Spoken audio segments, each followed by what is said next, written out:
Here's something that'll blow your mind. Right now, in your pocket, you might be carrying the ghost of a 5,000-year-old war.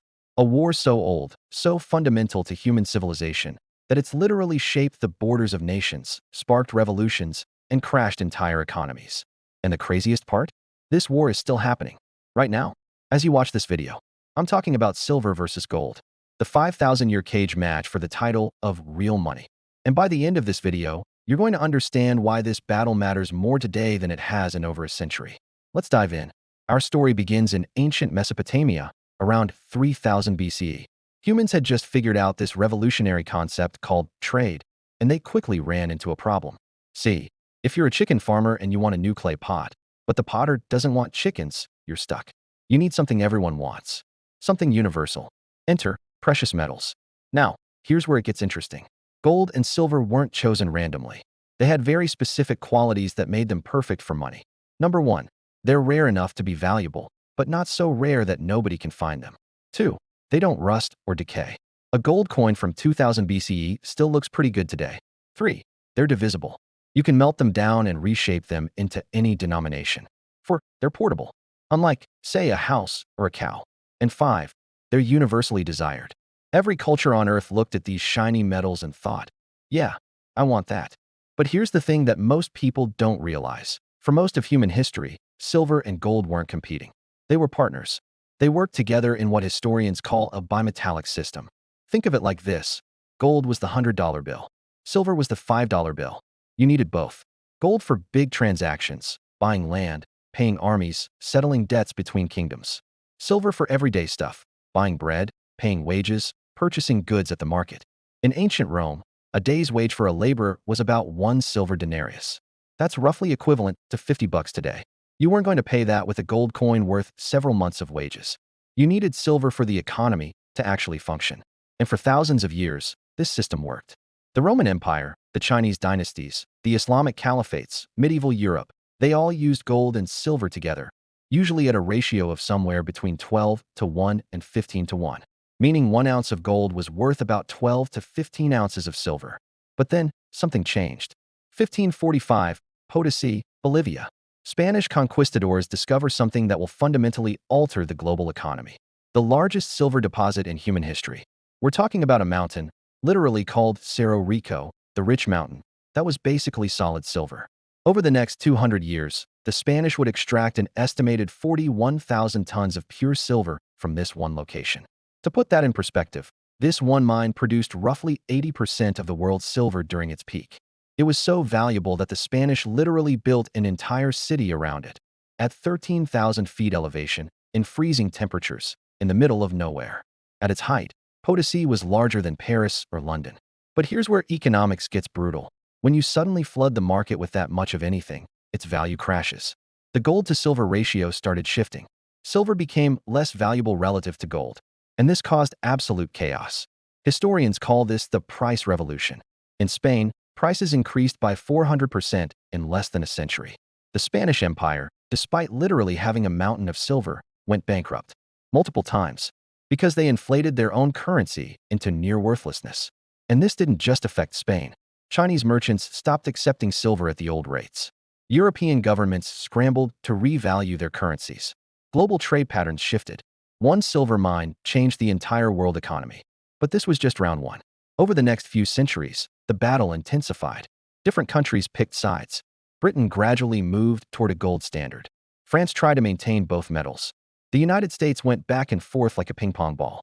Alexander Hamilton established a bimetallic standard for the U.S., fixing the ratio at 15 to 1. By the 1890s, the fight over gold versus silver had become the defining political issue in America. Presidential elections were won and lost on this question. William Jennings Bryan gave one of the most famous speeches in American history, ending with the line, "You shall not crucify mankind upon a cross of gold." The crowd went absolutely wild, and he still lost the election. Why? Because by 1896, something fundamental had shifted. By 1900, most of the world's major economies had made their choice, gold.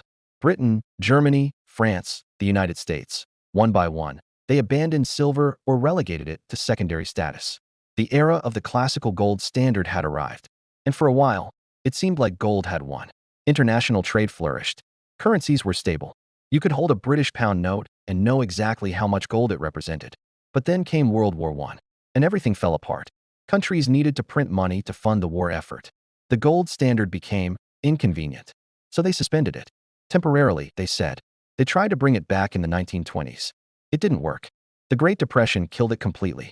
Turns out, when your entire economy is collapsing, being tied to a fixed amount of gold is really, really limiting. So in 1944, the Allied powers met at Bretton Woods and created a new system. The US dollar would be backed by gold at $35 per ounce. Every other currency would be pegged to the dollar. America basically became the world's central bank. And silver? Silver was completely out of the picture, reduced to industrial metal and jewelry. The war was over. Until August 15, 1971. Richard Nixon went on television and announced, "I have directed Secretary Connally to suspend temporarily the convertibility of the dollar into gold." That word, temporarily? Yeah, that was 53 years ago. Overnight, money became something entirely different. For the first time in 5,000 years, the world's reserve currency wasn't backed by anything physical. It was just paper and promises. Welcome to fiat currency. From Latin fiat, meaning let it be done. As in, the government says it's money, therefore it's money. End of discussion.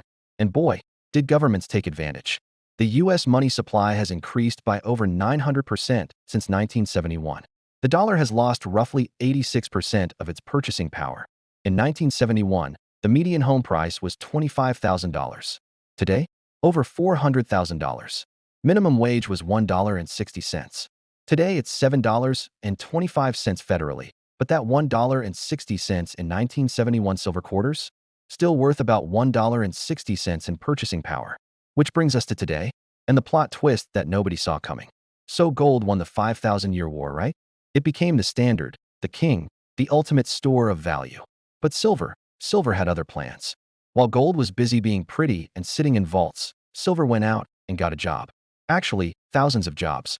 Silver is the most conductive metal on Earth. It's the most reflective. It's antimicrobial, meaning it kills bacteria on contact. And unlike gold, it's relatively affordable for industrial use. Your phone? Silver. Your laptop? Silver. Solar panels? Loaded with silver. Electric vehicles? Each one uses about twice as much silver as a traditional car.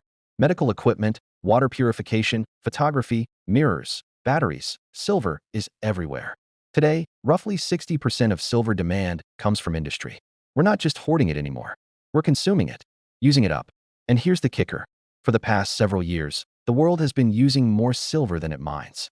We've been eating into above-ground supplies. The stockpiles are shrinking. Meanwhile, the gold-to-silver ratio, it's currently around 90-1, meaning 1 ounce of gold buys you about 90 ounces of silver. Remember how for thousands of years, it was 15-1? Yeah, and here's something even crazier. In the Earth's crust, the natural ratio of silver to gold is about 19-1. The market ratio is 90-1. Either silver is absurdly cheap or gold is absurdly expensive. This disconnect hasn't gone unnoticed.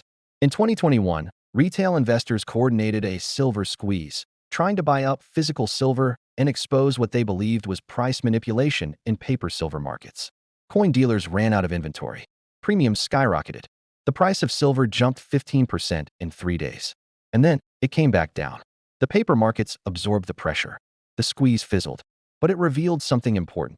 There's a massive disconnect between paper silver, the contracts traded on exchanges, and physical silver, the actual metal you can hold in your hand. Some estimates suggest there are 250 ounces of paper silver traded for every 1 ounce of actual physical silver. It's a shell game. And silver investors? They're getting angry. So after 5,000 years, who's actually winning? Gold is currently sitting at around $4,200 to $4,300 per ounce. Total market capitalization of all above-ground gold? About $14 trillion. Silver? About $62 to $64 per ounce. Total market cap of above-ground silver? Maybe $1.5 trillion, and shrinking because we keep using it. Central banks are buying gold at record levels. China, Russia, India, Poland, they're all stockpiling gold like they're preparing for something. In 2022 and 2023, central banks bought more gold than at any time since 1967. They're diversifying away from dollars, hedging against currency instability. But industries are buying silver at record levels too. The green energy transition isn't possible without silver. Every solar panel needs it. Every EV needs it. The Silver Institute estimates that photovoltaic demand for silver will increase by 85% by 2030. That's not speculation. Those solar farms are already being built. So who's winning? Here's my take. They're fighting different battles now. Gold is money. Pure and simple. It's the ultimate reserve asset, the crisis hedge, the thing people buy when they're scared. Silver is money and a critical industrial commodity. It's caught between two worlds. If the financial system stays stable, gold probably outperforms, continuing its role as the premier store of value. If we get a real currency crisis or hyperinflation event, gold definitely outperforms, potentially dramatically. If the green energy transition accelerates and industrial demand explodes while supply stays constrained, silver could have its moment. And if that ratio ever corrects back toward historical norms, silver doesn't just outperform, it could explode.